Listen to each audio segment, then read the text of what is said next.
Kamenné modlitby z doliny Senkov. Pamätám si ten zvuk. Nebol to obyčajný buchot tesárskej sekery o drevo, aký sa ozýval z každého dvora. Toto bolo iné.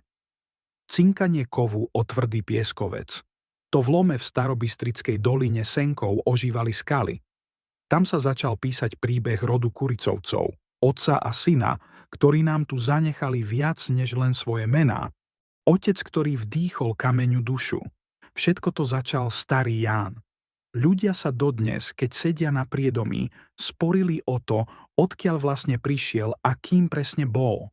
Jedni vraveli, že bol z Novej Bystrice, iní, že zo Starej, ba že žil aj na Klubine. Dokonca aj v knihách bol zmätok. Žili tu dvaja Jánovia a ťažko bolo povedať, ktorý z nich držal dláto. Jeden zomrel v roku 1827, druhý počas tej nešťastnej cholery v roku 1831. Ale my vieme, že ten náš Ján sa vyučil za tesára, možno aj u nejakého veľkého majstra, lebo keď sa vrátil na tepličianske panstvo, nerobil len krovy. Jeho dláto bolo požehnané. Ešte na konci 18. storočia spravil krásne súsošie vo Višňovom. Potom sa na dlhé roky akoby stratil, možno robil v okolí Žiliny. No keď sa v 20. rokoch 19. storočia vrátil naplno k nám do doliny, sypal z rukáva jedno dielo za druhým.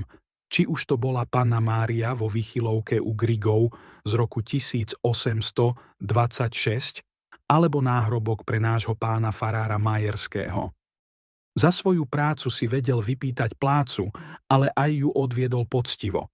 Keď reštauroval svätostánok v kostole, dostal 28 zlatých a ďalších 5 za pozlátenie sochy svätého Jána.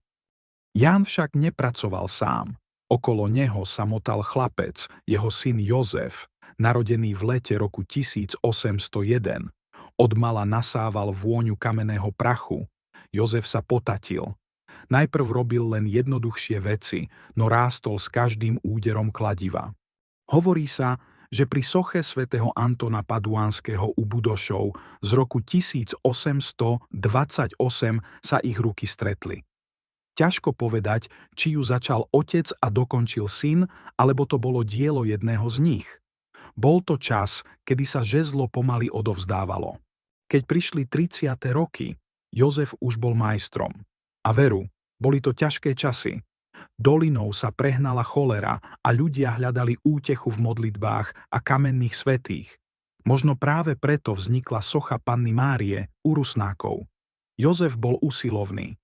V roku 1834 vytesal to, čo mnohí považujú za jeho najkrajšie dielo, kamenný kríž pred kostolom v Starej Bystrici, za ktorý zinkasoval pekných 75 zlatých.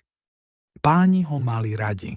Robil pre služného, opravoval obrazy, maľoval kríže po dedinách, v Radôstke i na Klubine.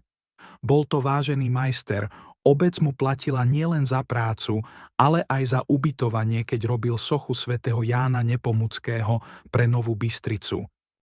Predčasný koniec žiaľ, osud k nemu nebol taký štedrý ako k jeho otcovi, čo sa týka rokov.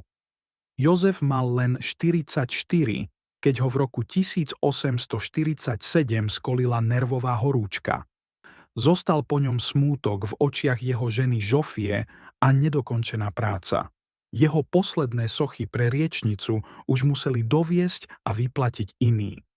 Dnes, keď prechádzate Bystrickou dolinou a vidíte pri ceste kamenný kríž alebo sochu Panny Márie, spomente si na nich. Na Jána a Jozefa z rodu Kuricovcov. Oni premenili chladný pieskovec zo Senkova na večnú pamiatku, ktorá prežila epidémie, vojny aj čas. Vdýchli tejto doline diela, ktoré tu pretrvajú na veky.